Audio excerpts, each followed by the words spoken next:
Ambassador HFY stared at the empty chair that had remained vacant for over 300 cycles. The mahogany seat with its simple bronze nameplate reading Terra Sol System stood like a monument to stubbornness in the Grand Assembly Hall of the Galactic Council. Around the massive circular chamber, representatives from 847 worlds filled their designated spaces, their various forms creating a living tapestry of galactic diversity. The Altarian delegate's crystalline form chimed softly as she leaned towards HFY. Perhaps this cycle will be different, old friend. Perhaps the humans will finally attend. HFY's forearms gestured in the equivalent of a bitter laugh. His species, the Korthax, had been among the first to welcome the humans into galactic society nearly 4 centuries ago. That welcome had been met with polite acknowledgement, a brief exchange of technological data, and then silence. They acknowledged our invitation exactly as they have for the past 312 summits, HFY replied, his translator rendering his clicks and whistles into standard galactic. A simple message: Terra appreciates the invitation, but must decline due to internal priorities. Nothing more. High Chancellor Vorthake called the assembly to order with a deep resonance that vibrated through the chamber's bioacoustic design. The ancient Melonian's tentacles swayed as he addressed the gathering, his words carrying the weight of millennia of experience. Esteemed colleagues, we gather once again to address the growing concerns across our territories. The Xerian Confederation continues its expansion into unclaimed systems. The Void Plague has consumed another 17 worlds in the Outer Rim. And, still, we meet without representation from one of the most potentially powerful members of our alliance. A murmur rippled through the assembly. Everyone knew he spoke of Terra. Senator Kythera of the Draconis Republic stood, her scaled form gleaming under the chamber's lights. High Chancellor, perhaps it is time we addressed the elephant in the room, as the humans would say. Terra's absence is no longer merely disappointing. It has become actively concerning. Concerning how, honored Senator? Chancellor Vorthake asked. Their expansion, Kythera continued, accessing her holographic display. While we debate and negotiate, the humans have quietly established colonies in over 200 systems. Their exploration fleets venture deeper into unknown space than any of our own. They've made first contact with dozens of species we've never encountered. Yet they share nothing with this council. The chamber erupted in discussion. Representatives gestured, clicked, sang, and vibrated their concerns in a symphony of galactic politics. HFY found himself remembering his first encounter with humanity's representative, Ambassador Sarah Chun, nearly 4 centuries ago. Chun had been pleasant, professional, and utterly unmoved by the grandeur of galactic politics. When offered advanced medical technology in exchange for joining military operations against the Xerian threat, she had politely declined. When presented with trade agreements that would have enriched Terra beyond measure, she had requested time to consider, and never responded. The humans are not hostile, HFY interjected during a brief lull in the debate. Their merchant vessels are welcome in every system they visit. Their explorers share basic scientific data with species they encounter. They simply choose to remain independent. Independence is one thing, declared General Cross of the warrior castes. Isolation while expanding rapidly is another entirely. Their military capabilities remain completely unknown to us. For all we know, they possess weapons that could threaten any of our worlds. Ambassador Lintheta from the Peaceful Collective spoke next, her melodious voice carrying across the chamber. Perhaps that is precisely why they remain absent. They observe us, these humans. They see our conflicts, our wars, our failures to prevent tragedies like the Void Plague. Why would they wish to join an alliance that cannot protect its own members? The truth of her words settled uncomfortably over the assembly. The Galactic Council had indeed failed spectacularly in recent cycles. The Xerian Confederation had grown from a minor irritant to a genuine threat. The Void Plague, a mysterious phenomenon that drained life from entire worlds, continued to spread despite their best scientific efforts. Internal conflicts between member species had escalated rather than diminished. High Chancellor Vorthake raised a tentacle for silence. The question before us today is not whether Terra should join our deliberations, but whether we have the right to demand their participation. Under galactic law, no species can be compelled to join the Council. But they accepted membership, General Cross argued. They hold a seat in this chamber. They receive our protection and benefits without contributing to our collective security. What protection? The question came from an unexpected source, Ambassador then, Dar of the Epsilon colonies, typically one of the most reserved members of the Assembly. When the Xerian fleet raided our outer worlds, where was our collective security? When the Void Plague reached the Centauri cluster, what protection did we offer those dying billions? The chamber fell silent. Then, Dar's words echoed the unspoken frustration many felt about the Council's limitations. The humans, then, Dar continued, have lost exactly 0 worlds to external threats, 0 colonies to the Xerian Confederation, 0 populations to the Void Plague. Perhaps their absence from our summits is not stubbornness. Perhaps it is wisdom. Zexhai accessed his personal files on Terra, reviewing intelligence gathered over centuries of observation. The human military was indeed enigmatic. Their ships were elegant, efficient designs that seemed almost primitive compared to the massive battle cruisers favored by species like the Draconis Republic. Yet no hostile force had ever successfully engaged a human fleet. The Xerian Confederation had attempted to raid human colonies exactly twice in recorded history. Both raiding fleets had simply vanished. No distress signals, no debris fields, no survivors. When questioned, human authorities had simply stated that the situation was resolved and offered no further details. I propose we send a formal delegation to Terra, Senator Kythr announced. Not an invitation to join our deliberations, but a mission of understanding. We need to know what humanity is planning, what they've discovered in their explorations, and why they choose isolation over cooperation. General Cross supported the proposal with surprising enthusiasm. If nothing else, we need intelligence on their military capabilities. A species that expands as rapidly as humanity while maintaining perfect security is either extraordinarily lucky or extraordinarily dangerous. The vote was closer than expected. Many council members feared that pushing humanity too aggressively might strain the delicate relationship they maintained with Terra. Others worried that continued ignorance about human activities posed a greater long-term threat than diplomatic friction. Ambassador Zexhai found himself casting the deciding vote. His forearms trembled slightly as he considered the weight of his decision. The Korthax had been among humanity's first galactic contacts, and he felt a personal responsibility for the relationship between species. I vote in favor, he announced. But I propose that this delegation be composed entirely of species that have maintained positive relations with humanity. We approach them not as interrogators, but as concerned neighbors seeking understanding. The motion passed by a narrow margin. High Chancellor Vorthe K appointed a 5-member delegation. Zexhai representing the Korthax, Ambassador Lintheta for the Peaceful Collective, Dr. Yilvan of the Scientific Consortium, Captain Dorhen from the Explorers Guild, and, surprisingly, Senator Kythr herself representing the Draconis Republic. As the assembly dispersed, Zexhai reviewed what little they knew about current human activities. Terra's star charts remained classified, but energy signatures detected by long-range sensors suggested massive industrial projects in multiple systems. Their exploration fleets had ventured into regions of space that the Council's most advanced scouts had deemed too dangerous to investigate. Dr. Yilvan approached him as he gathered his materials. The elderly Severian's large eyes reflected deep concern. My friend, I fear we may be walking into something far beyond our understanding.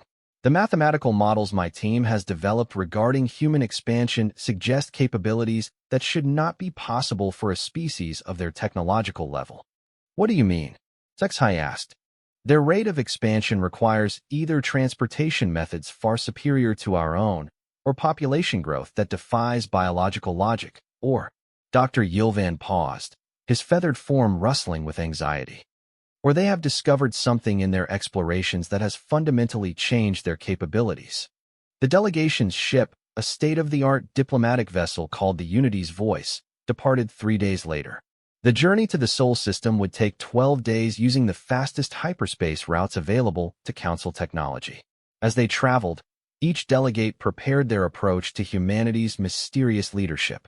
Ambassador Lintheta meditated on peaceful contact protocols, her species' gift for emotional harmony, making her invaluable in tense negotiations. Captain Dorhan reviewed star charts of human exploration routes, trying to understand the logic behind their expansion patterns. Dr. Yilvan analyzed every scrap of scientific data they possessed about human technology and biology. Senator Kythera spent her time reviewing military intelligence reports, her warrior's instincts telling her that humanity's peaceful demeanor might conceal something far more dangerous than any of them realized. Her people, the Draconis, had conquered dozens of worlds through strength and strategy. They recognized other predators, and humanity's expansion patterns reminded her uncomfortably of how the Draconis themselves had once spread across the galaxy. Zexhai found himself torn between hope and apprehension. The humans had never shown hostility toward any council member, but their complete independence suggested either supreme confidence or hidden preparation for something none of them understood. As the Unity's voice approached the edge of human space, they received their first communication from Terra in over 50 years.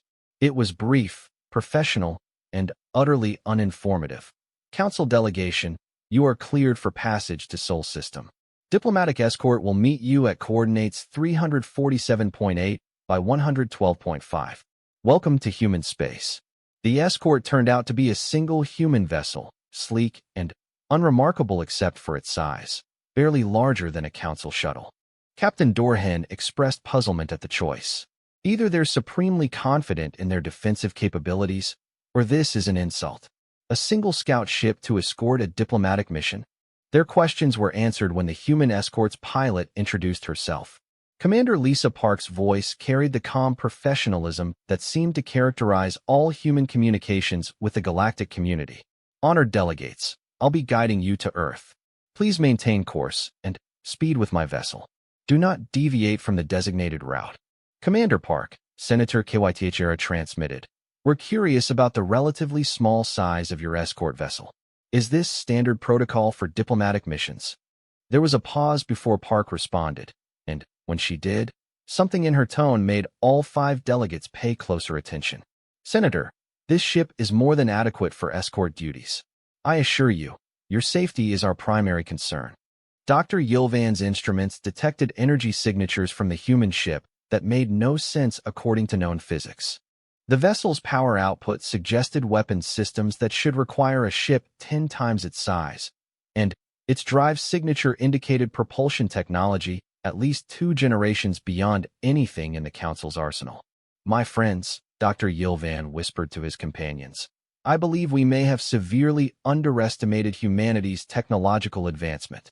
As they approached Earth's solar system, their instruments detected something that left the entire delegation speechless. The system buzzed with activity on a scale that defied comprehension. Massive construction projects orbited not just Earth, but every major body in the system. Energy signatures suggested industrial capacity that could support a population in the hundreds of billions. How many humans live in this system? Captain Dorhan asked Commander Park. Again, that pause. The Sol system currently houses approximately 12 billion residents. Captain, the numbers made no sense. The industrial activity they observed could support a population 50 times that size. Either humanity possessed automation technology far beyond galactic standards, or they were building infrastructure for purposes the delegation couldn't begin to understand. Ambassador Zexhai stared at the view screen, showing Earth growing larger before them. The blue and green world looked peaceful, almost pastoral compared to the massive orbital installations surrounding it. But those installations hummed with purpose and power that spoke of capabilities humanity had never revealed to the galactic community.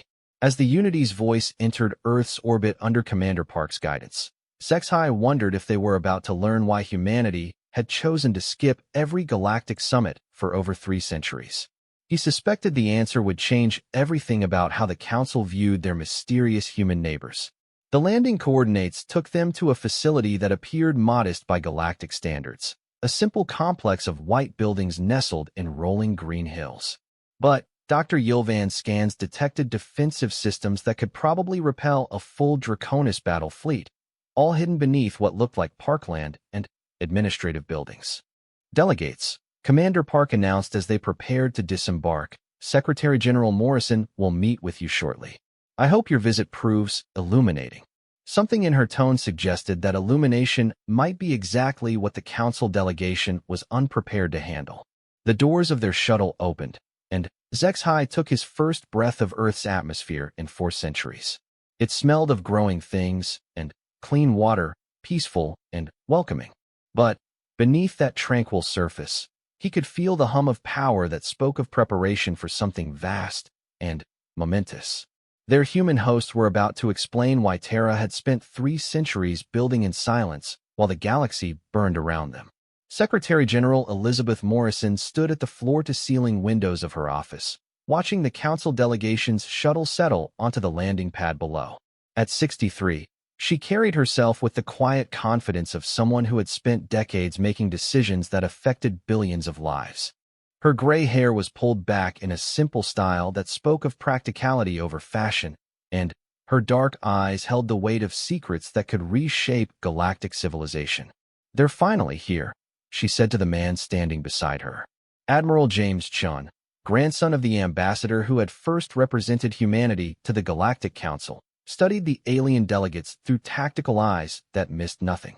His uniform bore the insignia of the Terran Defense Force, an organization that officially didn't exist according to most galactic intelligence estimates. "The Korthax delegate is Ambassador HFY," Shin reported. "He was present at first contact. Probably hopes his species' relationship with us will give him insights the others lack. The Severian is Dr. Yilvan, their top xenotechnologist. He's already detected more than we'd prefer." Morrison nodded. "And the Draconis?" Senator Kyth Era. Military background, strategic mind. "She's here because her people suspect we're more dangerous than we appear." Chen's expression showed the ghost of a smile. "She's not wrong. What about the others?" Ambassador Lin Theta represents the peaceful collective's interests in avoiding conflict. "Captain Dorhan from the Explorers Guild wants to understand our expansion patterns. Standard diplomatic mission, except for one thing. Which is, they voted to come here by a single vote. Half the council wants to leave us alone. The other half thinks we're a potential threat that needs monitoring." Chen turned to face his superior. "This meeting determines which half wins the debate." Morrison walked to her desk, touching a control that dimmed the windows to privacy mode. The office, like everything else in the Terran government complex, presented a carefully crafted image of modest capability hiding technology that would astonish the visiting delegates. The desk appeared to be simple wood and metal, but incorporated quantum processing systems that could coordinate activities across hundreds of star systems in real time. "Status report on Project Lighthouse?" she asked. Chun activated his personal display, showing data that would have terrified every member of the Galactic Council if they'd possessed the context to understand it. "Construction is ahead of schedule on all fronts. The Deep Space Monitoring Network is operational in 312 systems. Early warning sensors have been deployed along all major hyperspace routes leading toward Council space. Detection capability? We can identify and track any vessel larger than a fighter from up to 40 light-years away. Response time to any incursion into Council territory is now under 6 hours for our rapid deployment fleets." Morrison studied the data with satisfaction. 3.5 centuries of apparent isolation had given humanity time to build the most sophisticated defensive network in galactic history.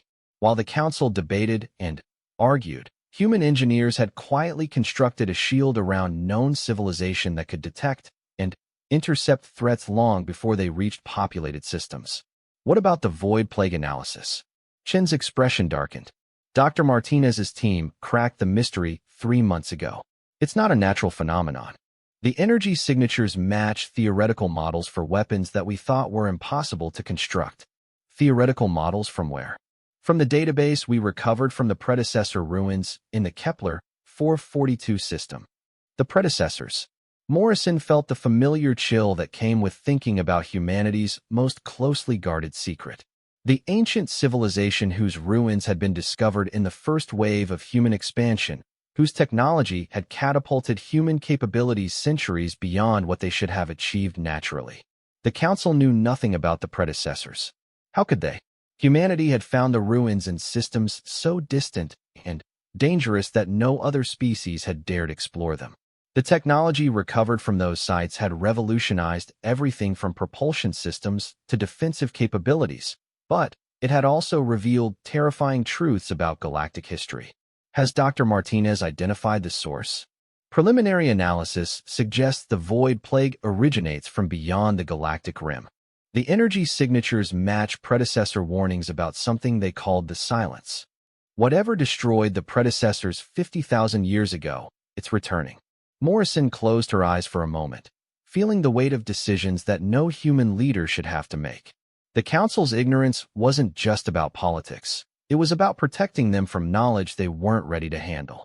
Ma'am, Chen continued, the delegates are asking questions about our industrial capacity and defensive systems. How much do we reveal? Enough to gain their trust, not enough to cause panic. Morrison stood, smoothing her simple business suit. They came here because they're worried about our independence. Let's show them why that independence serves everyone's interests. The council delegates were escorted to a conference room that exemplified humanity's approach to galactic diplomacy: comfortable, professional, and completely non-threatening. The furniture accommodated the various physiological needs of different species. The lighting was optimized for mixed biological sensitivities, and the refreshments included options suitable for every delegate's dietary requirements. Ambassador Zexhai settled his four-armed frame into a specially designed chair, his species equivalent of a grateful sigh escaping his translation device. Secretary General Morrison, thank you for receiving us. It has been far too long since our species engaged in meaningful dialogue. The fault is ours, Ambassador, Morrison replied, taking her seat at the table's head. Humanity has been preoccupied with internal matters that have kept us from participating in council activities. Senator Kythiera leaned forward, her reptilian features expressing skeptical curiosity. Internal matters that require military-grade defensive installations throughout your star system? Our scans detected weapons emplacements that could challenge a battle fleet. Morrison exchanged a glance with Admiral Chun, who gave an almost imperceptible nod. They had anticipated this question and prepared carefully for how to answer it. Senator, humanity has discovered that the galaxy contains threats that extend beyond the conflicts currently occupying the Council's attention. Our defensive preparations serve not just our own interests, but the security of all civilized species. Dr. Yilvan spoke up, his translated voice carrying scientific excitement. Secretary General, our instruments detected industrial signatures that suggest technological capabilities significantly beyond what humanity possessed during our last formal contact. Have you made breakthrough discoveries in your exploration programs? We have, Morrison confirmed. And those discoveries have revealed both opportunities and dangers that affect the entire galactic community. Ambassador Lintheta's melodious voice carried careful diplomatic phrasing. Perhaps you could share these discoveries with the Council? Collective knowledge serves collective security. Morrison stood, walking to a wall display that activated at her approach. The screen showed a three-dimensional map of the galaxy, with thousands of points of light marking star systems, trade routes, and areas of known civilization. What I'm about to share with you is classified at the highest levels of human government, she began. We're revealing it now because recent events suggest that the time for secrecy has passed. The map shifted, showing the expansion of human exploration over the past 3 centuries. Red markers appeared, indicating systems where humanity had made disturbing discoveries. The pattern that emerged made several delegates shift uncomfortably in their seats. Honored delegates, humanity has explored regions of space that your species have avoided due to danger or distance. In those regions, we have found evidence of a civilization that predated all current galactic species by tens of thousands of years. Captain Dorhan leaned forward. You speak of the theoretical first ones that our archaeologists hypothesize? You found actual proof. More than proof, Captain. We've found their ruins, their technology, and their warnings. Morrison touched another control, and the display showed images that left the delegates speechless. Massive structures built on a scale that dwarfed anything in current galactic civilization. Technology that incorporated principles of physics that the Council's best scientists had only theorized about. And Everywhere, signs of a desperate final battle against something that had ultimately overwhelmed even these advanced beings. We call them the predecessors, Morrison explained. Their technology has allowed us to advance our capabilities rapidly, but, more importantly, their records have warned us about the threat that destroyed them. Dr. Yilvan's feathered form trembled with excitement and fear. The Void Plague. You know what it is. The Void Plague is not a natural phenomenon, Admiral Chen confirmed, stepping forward to address the delegates directly. It's a weapon, a scouting probe from the force that destroyed the predecessors 50,000 years ago. The silence that followed this revelation was broken only by the soft sounds of various species' physiological responses to shock. Ambassador Zexhai's forearms gestured in patterns that his species used to ward off evil. Senator Kiwaichera's hand moved instinctively toward where a weapon would hang if she had been armed. "You're saying," Ambassador Lin Theta whispered, "that something is testing our defenses, probing our weaknesses." "We're saying that humanity has spent the last 3 centuries preparing for the return of the greatest threat our galaxy has ever faced," Morrison replied. The predecessors left behind warnings and defensive technologies, but even they ultimately failed to survive contact with this enemy. Captain Dorhan accessed his personal datapad, reviewing exploration records with new understanding. "The regions of space your people have claimed, they're all positioned along potential approach vectors from beyond the galactic rim. Humanity has established a defensive network that spans hundreds of systems," Chen confirmed. "Early warning sensors, rapid response fleets, and weapons platforms built with predecessor technology. When the enemy that destroyed the predecessors returns in force, we intend to be ready." Senator Kythera stood, her warrior's instincts fully aroused. "Why didn't you warn the council? Why keep this secret for centuries?" Morrison's expression showed genuine sadness. "Because the council can barely manage current threats like the Xerian Confederation. How would it respond to knowledge of an enemy that destroyed a civilization far more advanced than any current species? How would member worlds react to learning that the Void Plague is just the beginning?" "Panic," Ambassador Zexhai said quietly. "Economic collapse. Social breakdown. Military conflicts as species fought over dwindling resources. Humanity chose to bear this burden alone," Morrison continued, "not out of arrogance, but out of necessity. While the Council debates politics, we've built defenses.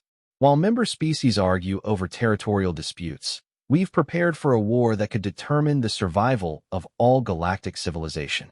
Dr. Yilvan was studying readings from his instruments with growing amazement. "The energy signatures I detected in your orbital installations, they're based on predecessor technology?" "Partially," Chen confirmed. "We've integrated their defensive principles with our own innovations. The result is a network capable of detecting and engaging threats across vast distances." "But, surely," Ambassador Lin Theta interjected, "such preparations would be more effective with Council cooperation? Combined resources, shared intelligence, coordinated defensive strategies." Morrison returned to her seat, her expression grave. "Tell me, Ambassador, when the Void Plague reached the Centauri cluster, how long did it take the Council to mount a response? When the Xerian Confederation began raiding outer worlds, how effectively did collective security protect the victims?" The question hung in the air like an accusation. Every delegate knew the answer.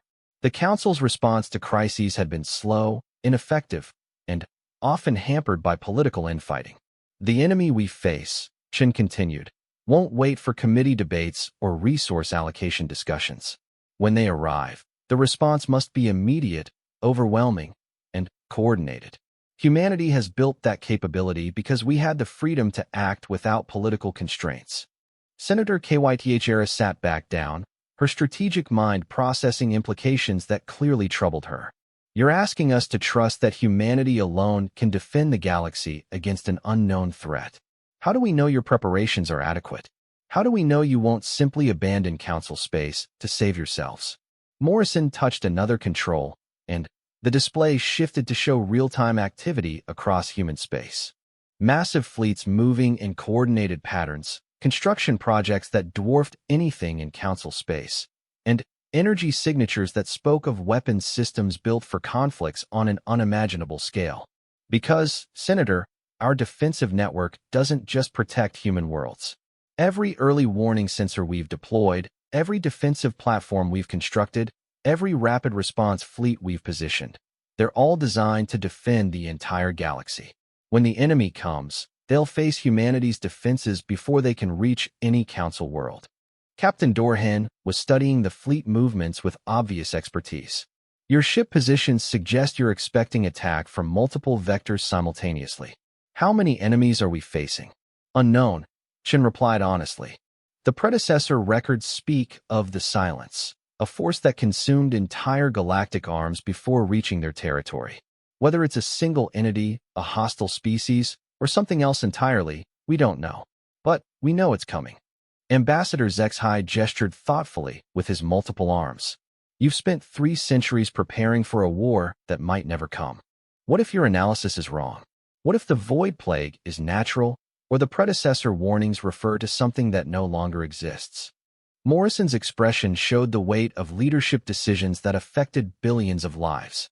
Ambassador, 3 weeks ago our deep space sensors detected energy signatures moving toward galactic space at sublight speed.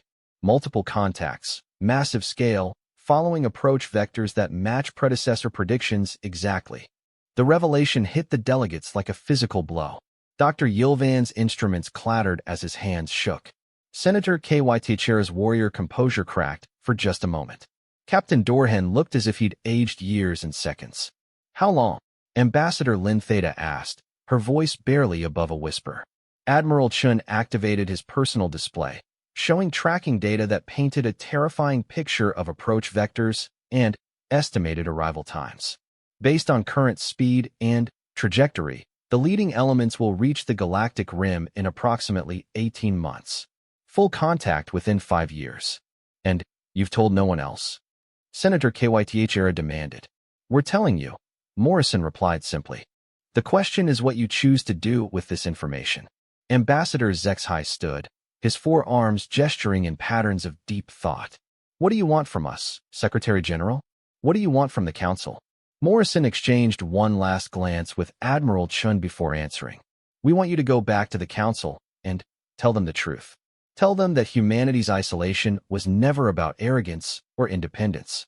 Tell them we've spent 3 centuries building defenses that will protect all of galactic civilization. And then? Captain Dorhan asked. And then, we want the Council to prepare for the greatest challenge any of our species have ever faced. Because when the enemy that destroyed the predecessors arrives, we're all going to need each other to survive. The conference room fell silent as the delegates absorbed the magnitude of what they had learned. Outside the windows, the orbital installations of the Sol system continued their ceaseless activity, preparing for a war that would determine whether galactic civilization would survive or follow the predecessors into extinction. The Council delegation had come seeking answers about human isolation. Instead, they had discovered that humanity's greatest secret was their commitment to protecting everyone else. Dr. Elena Martinez stood in the heart of humanity's greatest secret, 3 kilometers beneath the surface of Luna. The predecessor archive stretched before her like a cathedral built by gods.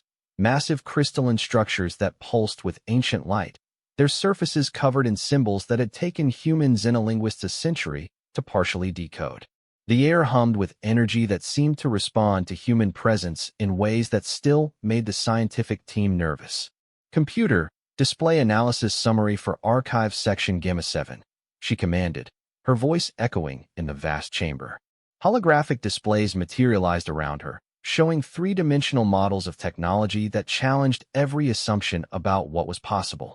The predecessors had built machines that manipulated space-time itself, weapons that could shatter planets, and defensive systems that had held off the ancient enemy for millennia before finally failing. Dr. Martinez, came the voice of her research assistant, Dr. Kevin Park, from across the chamber. We found something in the tactical database that you need to see immediately. Elena walked quickly to where Kevin stood before a massive data crystal, its faceted surface projecting images that made her blood run cold. The hologram showed galactic maps spanning millions of years, tracking the movement of something across multiple galactic arms. Each map showed the same pattern, thriving civilizations reduced to empty space as the entity they'd come to call the Silence consumed entire regions of inhabited worlds. How many? Elena asked quietly. 7 galaxies completely sterilized, Kevin replied, his young face pale with the implications. Dozens of others partially consumed. The pattern is always the same. Advanced scouts probe defenses. Then, the main force arrives and leaves nothing behind but empty systems. Elena studied the tactical projections with the eye of someone who had spent a decade translating predecessor military doctrine. The ancient civilization had been incredibly advanced, their technology centuries beyond even current human capabilities enhanced by predecessor discoveries.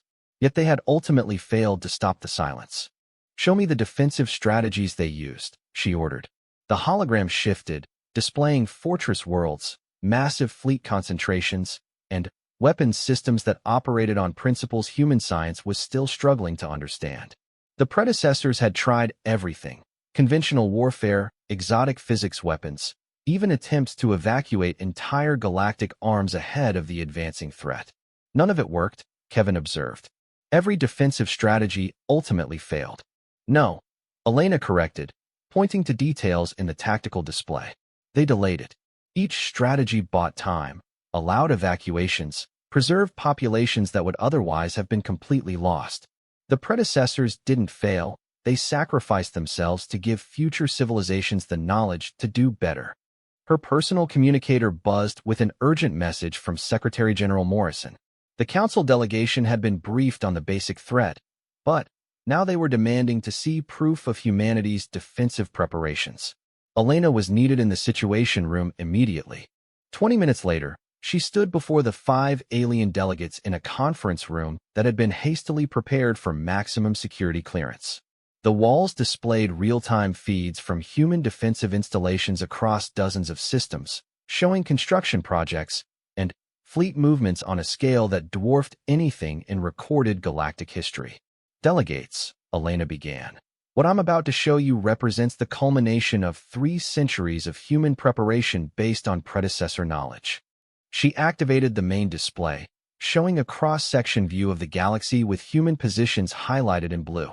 Red markers indicated known Silence approach vectors based on predecessor records and recent sensor data.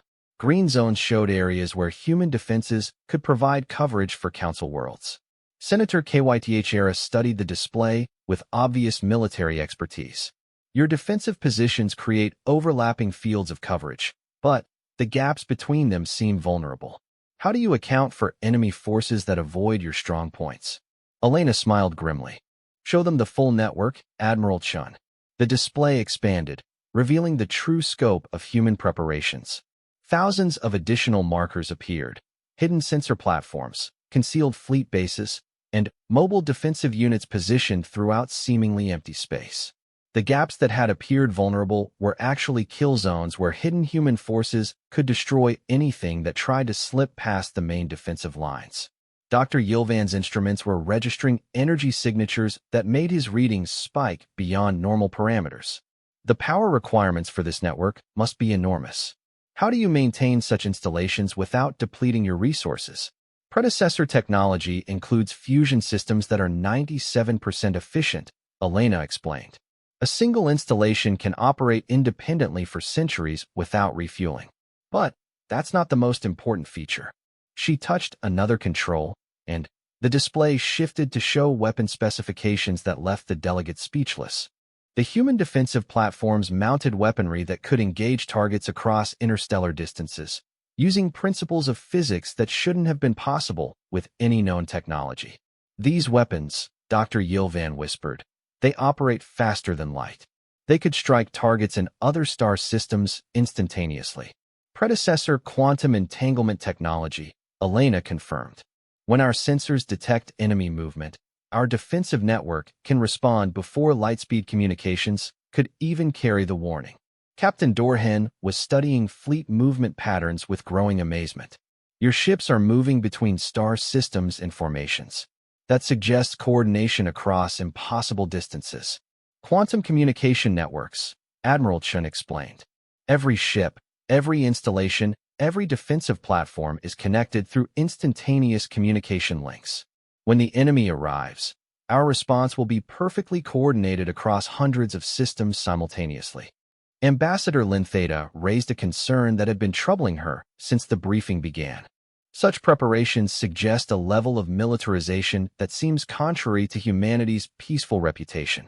How do we know these weapons won't be turned against Council worlds? Elena exchanged glances with the military personnel before answering carefully. Because we've already had opportunities to use these weapons against current galactic conflicts, and we've chosen not to intervene. What do you mean? Ambassador Zexhai asked. Admiral Chun activated a tactical display showing recent Xerian Confederation raids against Council worlds. 3 months ago, the Xerian fleet attacked the Altarian colonies in the Vega system. Our sensors detected the raid fleet 12 hours before it reached its target. Our weapons could have destroyed it before it fired a single shot. But you didn't, Senator Kythera observed. Council sovereignty, Elena replied simply. The attack was against Council member worlds using conventional forces that the Council's own military could have repelled with proper preparation. We had no right to intervene in what was essentially a galactic political conflict. But you watched, Captain Dorhan said. We watched, we recorded, and we learned, Chin confirmed. Every engagement teaches us more about current galactic military capabilities. When the silence arrives, we need to know exactly what forces will be available to support our defensive efforts. Dr. Yilvan was studying technical readouts that challenged his understanding of physics. Your installations appear to be drawing energy directly from the vacuum of space. That should be impossible. Predecessor zero-point energy extraction, Elena explained. It's one of their more elegant technologies. The universe itself becomes your power source. The implications were staggering. A civilization with access to unlimited energy could build defenses on any scale necessary. No wonder humanity had been able to construct a defensive network spanning hundreds of systems. There's something else, Elena continued, her expression growing more serious. The predecessor records include detailed analysis of silence tactics based on their experiences across multiple galactic arms. We know how they fight. The display shifted again, showing tactical simulations that made even Senator Kythera look uncomfortable. The silence didn't simply destroy civilizations, they consumed them. Entire worlds were stripped of all biological matter, their populations absorbed into the enemy force. Worse, the silence seemed to learn from each civilization it consumed, incorporating their knowledge and technology into its own expanding capabilities. Each galaxy they consume makes them stronger, Elena explained. By the time they reached predecessor space, they had absorbed the knowledge of dozens of advanced civilizations. They knew every defensive strategy, every weapon type, every tactical doctrine that had been used against them. Then, how can we hope to succeed where they failed? Ambassador Lintheta asked. Because we have something they didn't, Elena replied. We have time to prepare, and we have their complete tactical database. The predecessors faced an unknown enemy with unknown capabilities. We know exactly what's coming. She activated another display showing human defensive strategies that incorporated predecessor knowledge with innovations that the ancient civilization had never considered. Humanity's approach wasn't based on trying to match the silence's power, but on exploiting weaknesses that the predecessors had identified in their final battles. The silence is incredibly powerful, but it's also predictable, Elena continued. It follows the same consumption patterns in every galaxy. It uses the same tactical approaches against every civilization. The predecessors documented all of this, and we've designed our defenses specifically to counter their known methods. Captain Dorhan studied the tactical projections with professional interest. Your strategy appears to rely heavily on mobility and rapid response rather than fixed fortifications. The predecessors seemed to favor massive defensive installations, and those installations were eventually overwhelmed, Admiral Chin confirmed. Our approach is based on what the predecessors learned in their final battles, that static defenses can be bypassed or overcome, but a dynamic defense that adapts to enemy movements can stay ahead of any predictable opponent. Senator Kythera pointed to details in the tactical display that showed human forces falling back from forward positions in seemingly coordinated retreats. You're planning to trade space for time. Lure them deeper into the galaxy while your mobile forces attack their flanks and supply lines. Exactly, Elena confirmed. The silence is used to civilizations that fight to hold every world, every system. We're prepared to sacrifice territory to preserve forces. Every retreat draws them further from their support base, while our hidden installations monitor their movements and coordinate counterattacks. Dr. Yilvan was analyzing power requirements for the human defensive network with growing disbelief. The energy signatures suggest you're maintaining enough firepower to sterilize entire star systems. Surely such preparations exceed any reasonable defensive need. Dr. Yilvan, Elena replied gravely. The predecessor records indicate that the Silence's main force measures in the tens of thousands of capital ships, each one larger than anything currently existing in galactic space. Reasonable defensive needs require the ability to engage and destroy forces that outnumber current galactic fleets by several orders of magnitude. The silence that followed this revelation was broken by Ambassador Zexhi's quiet question. When will you know for certain that they're coming? Elena accessed her personal datapad, showing tracking data that had arrived just hours before the meeting. Our deep space sensors detected the first scout elements entering the galactic rim 48 hours ago. The main force is still 18 months out, but advanced reconnaissance units are already probing our outer defensive lines. And Captain Dorhen prompted. Our automated defense platforms engaged and destroyed 3 scout vessels 12 hours ago, Admiral Chen reported. The enemy is testing our response capabilities exactly as predecessor records predicted they would. Senator Kythr leaned forward intently. What did you learn from the engagement? That our weapons are effective against their technology, Elena replied. But also that they're already adapting their tactics based on our defensive response. The second and third scout ships use different approach vectors and defensive systems than the first. They learn quickly, Ambassador Lintheta observed. Yes, Elena confirmed. Which is why we need to end this conflict quickly once the main engagement begins. Every day the war continues, they become more dangerous. Dr. Yilvan was studying technical specifications for human weapon systems with obvious fascination and concern. Your defensive network appears designed for immediate, overwhelming response rather than gradual escalation. You intend to engage the enemy with full force from the moment they enter galactic space. The predecessors tried gradual response, Admiral Chen explained. They attempted negotiation, limited engagement, and escalating force levels. All of those approaches failed because they gave the silence time to analyze and adapt. Our strategy is based on ending the threat before they can fully adapt to our defensive capabilities. Elena brought up the final display, a tactical projection showing the full scope of human preparations activated simultaneously. Thousands of hidden installations revealed themselves, massive fleets emerged from concealed bases, and weapons platforms that spanned multiple star systems activated in perfect coordination.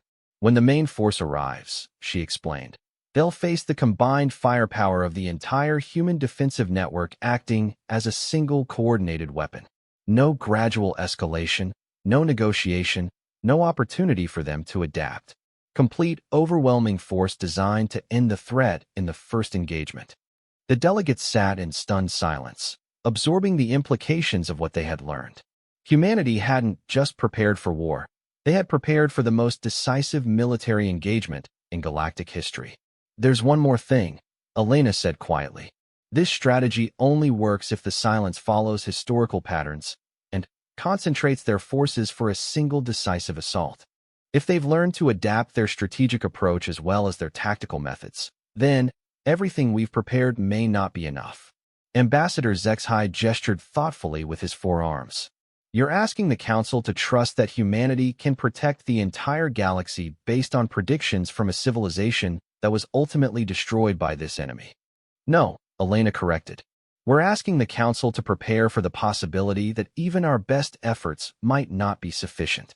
Because if humanity's defenses fail, the Council will face the silence with whatever forces they can gather in the next 18 months.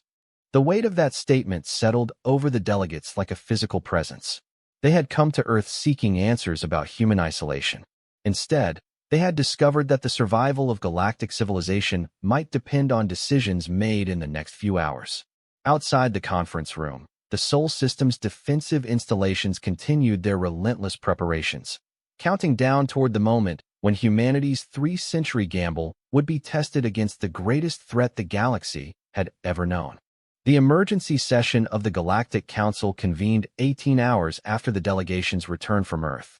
High Chancellor Vorthak's tentacles trembled with barely controlled agitation as he called the assembly to order, his ancient voice carrying the weight of decisions that would determine the fate of 847 member worlds. Ambassador HFY stood at the central podium, his four arms gesturing in patterns that conveyed the gravity of his report. Around the vast circular chamber, delegates from across the galaxy leaned forward in their seats, their various forms creating a living tapestry of species united by growing fear. Esteemed colleagues, HFY began, his translation device carrying his words to every corner of the assembly. What we discovered on Earth changes everything we thought we knew about humanity, about our galaxy's history, and about the threats we face. Senator Kythiera activated her holographic display, showing tactical data that made several delegates shift uncomfortably. Humanity has spent 3 centuries building the most sophisticated military network in galactic history. Their defensive capabilities exceed the combined forces of all Council member worlds by a factor of at least 20 to 1. A murmur of disbelief rippled through the assembly. General Cross of the warrior caste stood abruptly. Senator, such claims require extraordinary proof. How do we know these weren't elaborate deceptions designed to intimidate our delegation? Dr. Yilvan stepped forward, his feathered form rustling with scientific excitement and terror in equal measure. General, my instruments recorded energy signatures that shouldn't be possible with any known technology. The humans have access to power sources and weapons systems that operate on principles our science barely understands. Furthermore, Captain Dorhan added, their star charts show exploration into regions of space we've deemed too dangerous to investigate. They've made contact with phenomena and civilizations that predate our own species by tens of thousands of years. High Chancellor Vorthak raised a tentacle for silence. Captain, you speak of ancient civilizations. Explain what you mean. The chamber's main display activated, showing images that had been burned into the delegation's memory during their brief stay on Earth. Massive ruins that dwarfed anything built by current galactic civilization, technology that incorporated principles of physics that challenged fundamental assumptions about what was possible, and everywhere, signs of a desperate final battle against something that had ultimately proven unstoppable. They call them the predecessors, Ambassador Lintheta explained, her melodious voice carrying across the silent chamber. A civilization that spanned multiple galactic arms before being destroyed by something they referred to as the Silence. Humanity found their ruins and translated their warnings. Senator Velthari of the Outer Rim Confederacy accessed her personal datapad with obvious skepticism. Ancient warnings about mythical threats? This sounds like the sort of tale explorers tell to justify their expeditions into dangerous space. The Void Plague, Dr. Yilvan said quietly. The simple statement fell into the chamber's silence like a bomb. Every delegate knew about the Void Plague, the mysterious phenomenon that had consumed 17 worlds in recent cycles, leaving behind empty systems drained of all life. According to human analysis based on predecessor records, Dr. Yilvan continued, the Void Plague is not a natural phenomenon. It's a weapon, a scouting probe from the force that destroyed the predecessors 50,000 years ago. The chamber erupted in discussion as the implications hit home. If humanity was correct, the disaster that had claimed billions of lives was merely reconnaissance for something far worse. Ambassador Quintel from the Scientific Consortium stood, her crystalline form chiming with agitation. Dr. Yilvan, you're suggesting that the greatest tragedy in recent galactic history was simply an advanced probe? What evidence supports this extraordinary claim? Senator Kythiera activated another display, showing tracking data that chilled every delegate to their core. 3 weeks ago, human deep space sensors detected multiple massive objects approaching the galactic rim at sublight speeds. The trajectory and approach vectors match predecessor predictions exactly. How massive? General Cross demanded. Individual contacts larger than our greatest battle stations, Captain Dorhan replied. Thousands of them, moving in coordinated formation. Estimated time of arrival, 18 months for the leading elements. Full contact within 5 years. The silence that followed was broken by the sound of various species' physiological responses to extreme stress. Ambassador Zexhai let the implications sink in before continuing with the most difficult part of his report. Colleagues, humanity hasn't been absent from our councils out of arrogance or isolation. They've been preparing to defend the entire galaxy against a threat that destroyed civilizations far more advanced than our own. Defend how? High Chancellor Vorthake asked, though his tone suggested he dreaded the answer. Zexhai activated the tactical display showing the full scope of human defensive preparations. The delegates watched in stunned silence as the true extent of human military power was revealed. Thousands of hidden installations, fleets that operated on scales beyond galactic norms, and weapon systems that could engage targets across interstellar distances. This network, Zexhai explained, has been positioned to protect all inhabited space, not just human colonies. Every early warning sensor, every defensive platform, every rapid response fleet, they're all designed to defend the entire galactic community. Senator Morthan of the Central Alliance accessed his strategic analysis systems with trembling appendages. The positioning of these installations creates overlapping fields of defensive coverage that include every major council world. They've built a shield around our entire civilization. Without asking our permission, General Cross pointed out grimly. Without consulting our strategic needs or coordinating with our military forces.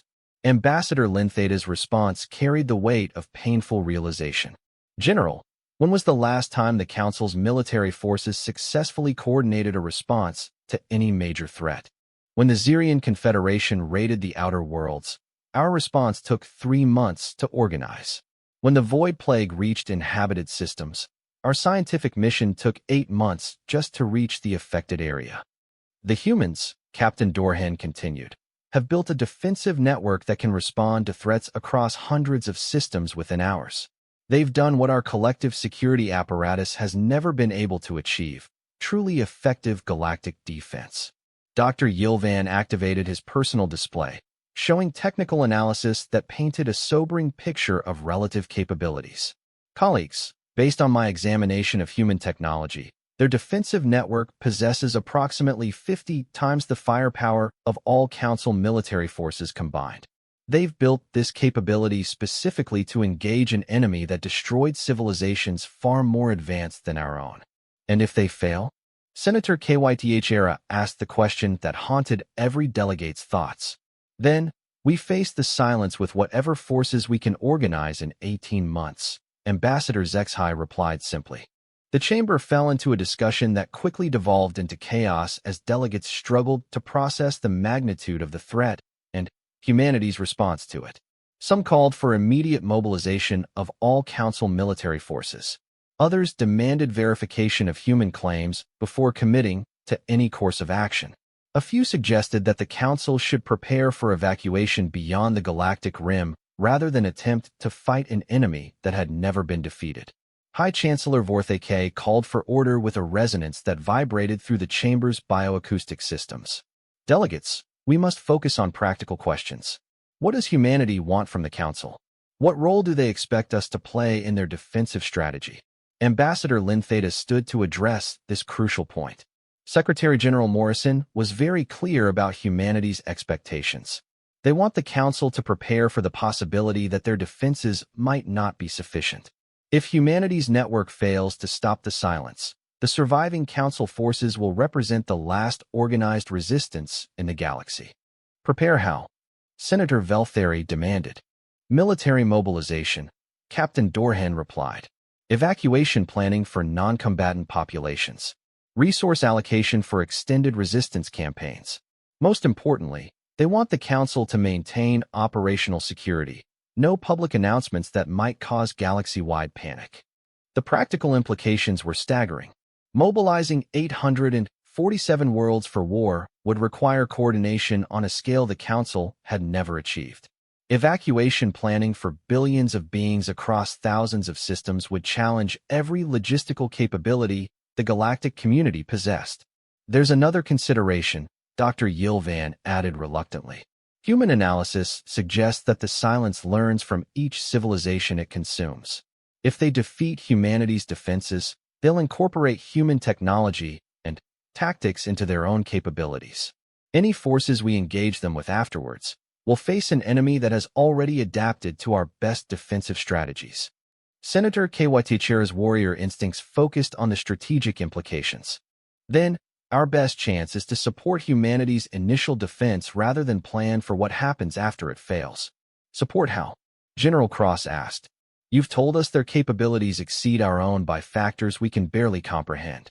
What possible assistance could Council forces provide? Ambassador Zexhai had been dreading this question since leaving Earth. General, humanity's defensive strategy requires massive coordination across hundreds of systems simultaneously. They need intelligence on Silence movements from every possible source. They need their defensive installations protected from sabotage or subversion. Most critically, they need to know that Council space will remain stable while they focus on external threats. You're asking us to trust them completely, High Chancellor Vorthake observed. We're asking you to recognize reality. Captain Dorhan replied bluntly. Humanity has built the only force capable of defending galactic civilization against this threat. Our choice isn't whether to trust them. It's whether to help them succeed or prepare to face the consequences of their failure. The debate continued for hours as delegates struggled with decisions that would affect the fate of trillions of beings. Some species representatives argued for immediate preparation for evacuation beyond the galaxy. Others insisted that the Council should demand full technical briefings on human capabilities before committing to any course of action. Senator Moore then raised a question that several delegates had been avoiding. What guarantees do we have that humanity won't use these capabilities against Council worlds? We're being asked to trust a species that has maintained military superiority over the entire galactic community for centuries without revealing it. Ambassador Lintheta's response carried the conviction of someone who had witnessed humanity's commitment firsthand. Senator, the humans have had the capability to conquer or destroy any Council world for decades. They've chosen instead to build defenses that protect all of us. Their actions speak louder than any guarantees we might demand. Dr. Yilvan added scientific perspective to the political debate. The energy signatures I recorded from human installations indicate preparations for defensive warfare, not offensive campaigns. Their weapons are positioned to engage threats approaching from outside the galaxy, not to project power against internal targets. The final vote, when it came, was closer than anyone had expected.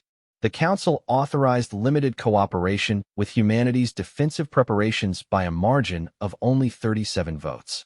Member worlds would be permitted to coordinate intelligence sharing and provide logistical support for human operations, but no formal military alliance would be established until the nature of the approaching threat could be independently verified. High Chancellor Vorthake announced the decision with obvious reluctance. The Council will establish a joint intelligence committee to monitor the situation and provide coordination between human forces and member world security services. We will prepare contingency plans for both successful defense and organized resistance following defensive failure.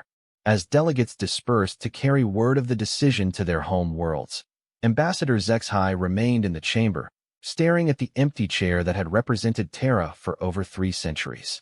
Soon, that chair might be the only thing left to mark humanity's place in galactic civilization. If Secretary General Morrison's fears proved correct, and even their massive preparations weren't sufficient to stop the approaching threat, the galaxy had 18 months to discover whether humanity's 3-century gamble would save them all or merely delay the inevitable consumption that had claimed so many civilizations before them.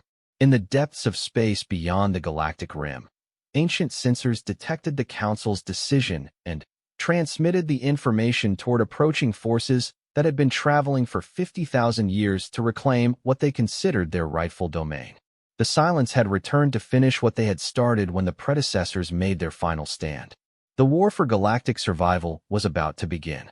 Admiral Sarah Chen stood on the bridge of the TDF Prometheus, humanity's newest and most powerful warship, watching tactical displays that showed the approaching enemy force in horrifying detail.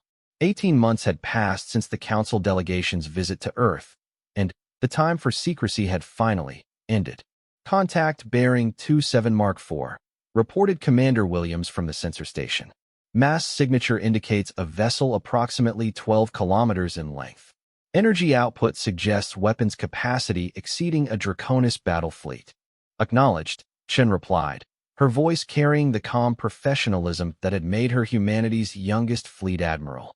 At 42, she commanded defensive operations across 37 star systems, coordinating forces that represented 3 centuries of preparation for this moment. The main display showed the leading edge of the Silence Fleet entering the galaxy's outer rim. Each contact was massive beyond anything in current galactic civilization, their dark hulls absorbing sensor radiation in ways that suggested technology designed for stealth and intimidation in equal measure. Admiral, came the voice of Dr. Elena Martinez through the quantum communication link. Predecessor archive analysis indicates these are scout vessels. The main force is still 6 months behind them. How many scouts?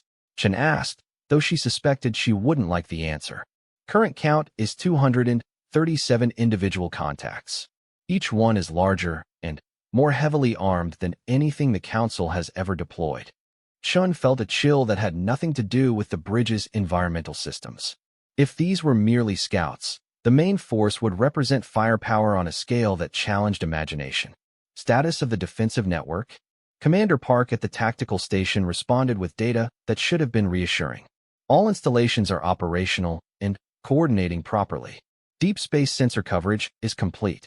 Mobile fleet elements are positioned according to Defensive Plan Alpha 7. And the Council forces? Mixed readiness, Park admitted. The Draconis Republic has mobilized their entire fleet and positioned it to support our operations.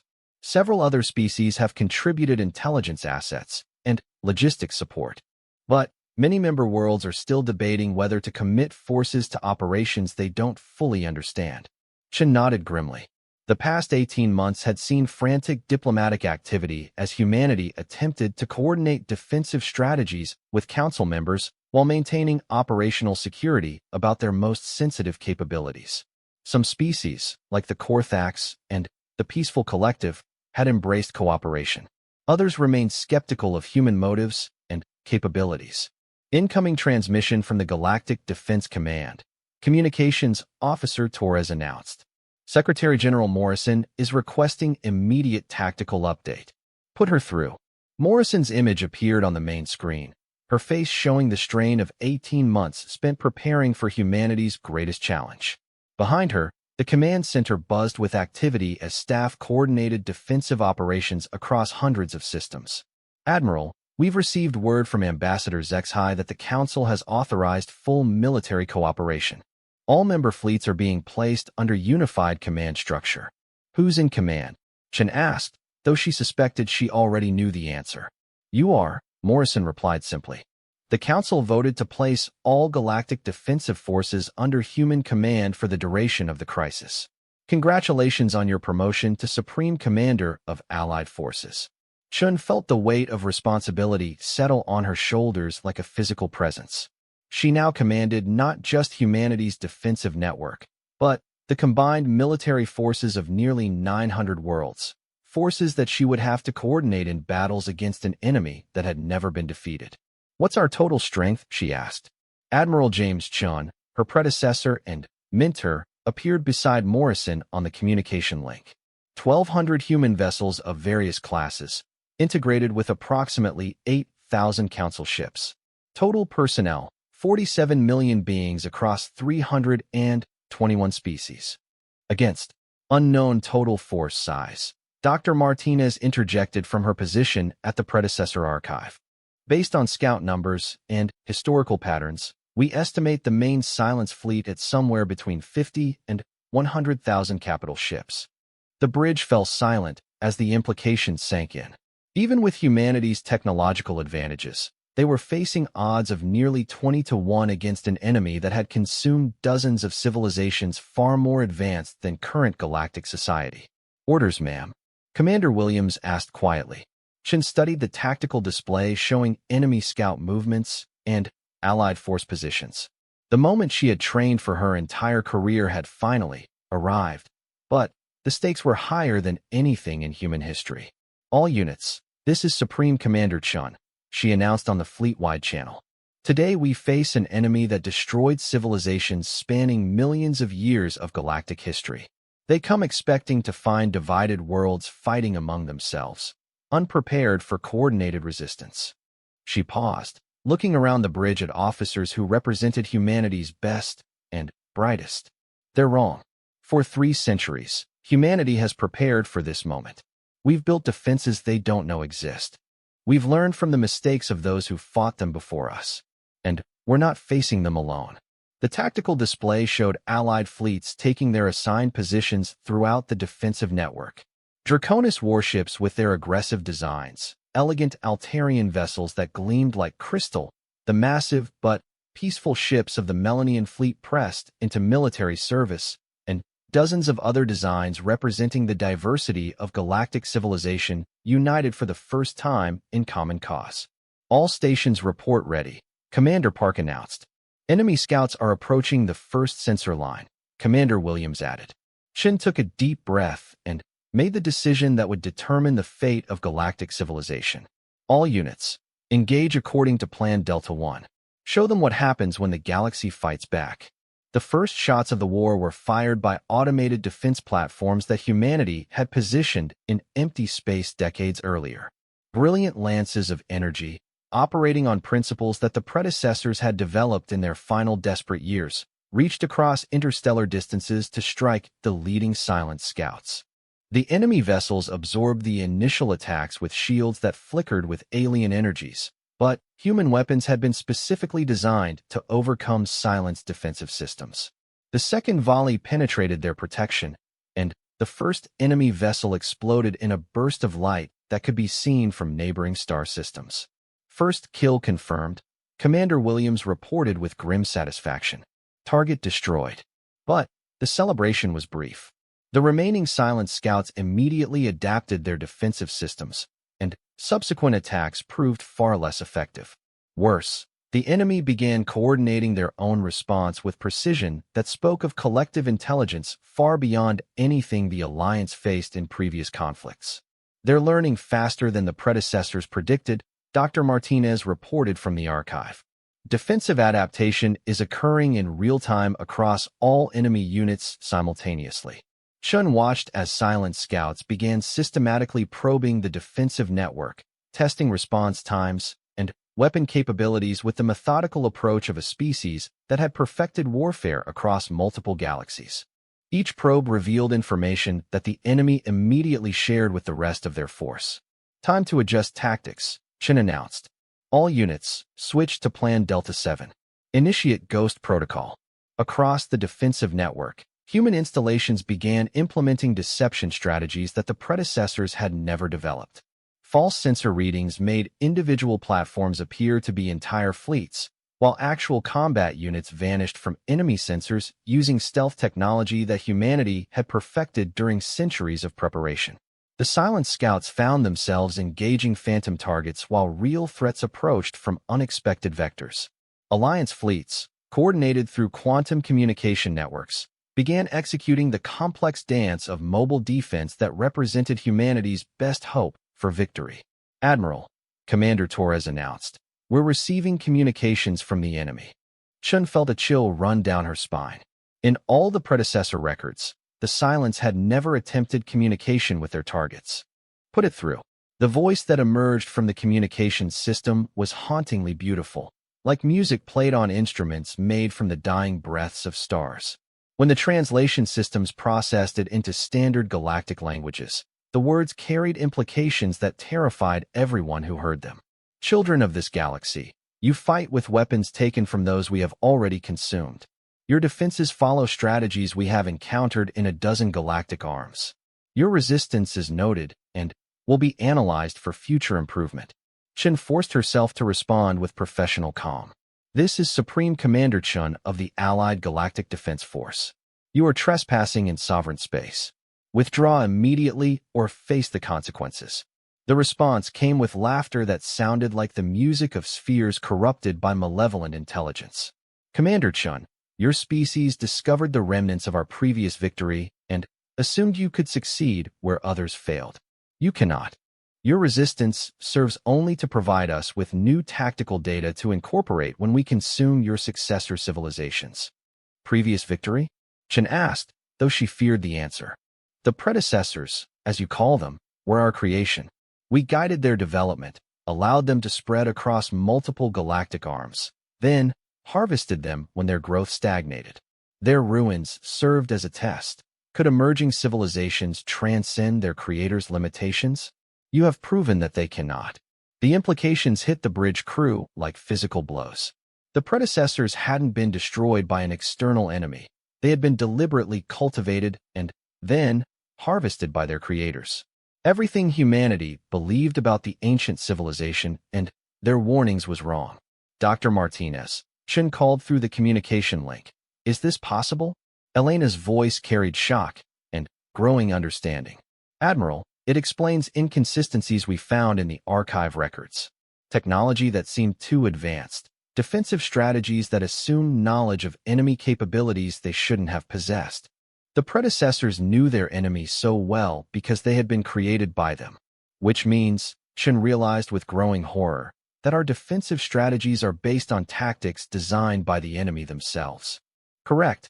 The silence communication continued. You follow plans we provided to ensure optimal resistance. Your weapons use principles we taught. Your coordination methods mirror systems we designed. Even your alliance with inferior species follows patterns we have observed across multiple galactic civilizations. Chen stared at the tactical display, showing Allied forces positioned exactly according to strategies derived from predecessor records. Everything humanity had prepared for 3 centuries was based on guidance from the enemy they were trying to fight. However, the alien voice continued with what sounded almost like appreciation. Your species has introduced variables we did not anticipate. Your integration of multiple species into a truly unified command structure represents innovation beyond our previous observations. Your emotional responses to threat create tactical flexibility that purely logical civilizations do not possess. Commander, Dr. Martinez's voice cut through the communication. The archive is responding to the silence transmission. There's a hidden protocol activating. On the tactical display, energy signatures throughout human space began changing as predecessor installations that had remained dormant for 50,000 years suddenly activated. Ancient defensive systems that humanity had never discovered came online, revealing the true scope of what the predecessors had built in their final years. What you see, the archive's own voice announced through communication systems across the Alliance, represents our true final gift. Not the technology you have used, but the ability to transcend the limitations we accepted in our own battle against our creators. Chun watched in amazement as weapons systems that operated on principles beyond current understanding began engaging silent scouts with devastating effectiveness. The enemy vessels, which had easily adapted to human weapons, found themselves facing attacks that bypassed their defenses entirely. The creators taught us to fight using their methods. The archive continued. In our final moments, we learned to fight using principles they had never encountered. You have proven capable of the same transcendence. The battle that followed would be remembered as the moment galactic civilization proved it could surpass its origins. Alliance forces, no longer bound by inherited tactical doctrine, began improvising strategies that combined human creativity, council diversity, and predecessor wisdom in ways that the silence had never faced. Scout after scout fell to attacks that defied the enemy's accumulated knowledge. Alliance fleets coordinated through emotional bonds, as well as logical networks, proved capable of tactical flexibility that purely rational opponents couldn't predict. Status report. Chen called as the immediate engagement reached its conclusion. All enemy scouts in the engagement zone have been destroyed or driven off. Commander Park reported with barely contained excitement. Alliance casualties, minimal. Enemy adaptation to our new tactics, negligible. And the main force? Dr. Martinez's voice carried new hope mixed with remaining caution. Still approaching, but their advanced scouts are reporting tactical data they can't analyze effectively. For the first time in 50,000 years, the Silence is facing an enemy that fights using principles they don't understand. Shin allowed herself a moment of satisfaction before returning to the task ahead. The first engagement was won, but the war was far from over. The main Silence fleet would arrive in months, bringing firepower that could still overwhelm the Alliance despite their tactical advantages. All units, well done, she announced to the Allied forces. But this was just the beginning. We've proven we can fight them effectively. Now we have to prove we can win. As reports poured in from across the defensive network, it became clear that the Alliance had achieved something unprecedented in galactic history. For the first time, a civilization had successfully engaged the Silence and emerged victorious, setting the stage for a conflict that would determine whether the galaxy's children could finally surpass their creator's limitations. The skies blazed with the light of burning enemy vessels, humanity's warning to all who would threaten galactic civilization. After 3 centuries of preparation and silence, Terra had finally announced its intentions to defend the galaxy at any cost. And the galaxy had answered with unity that surprised even its protectors. The real war was just beginning, but for the first time in 50,000 years, the outcome was not predetermined.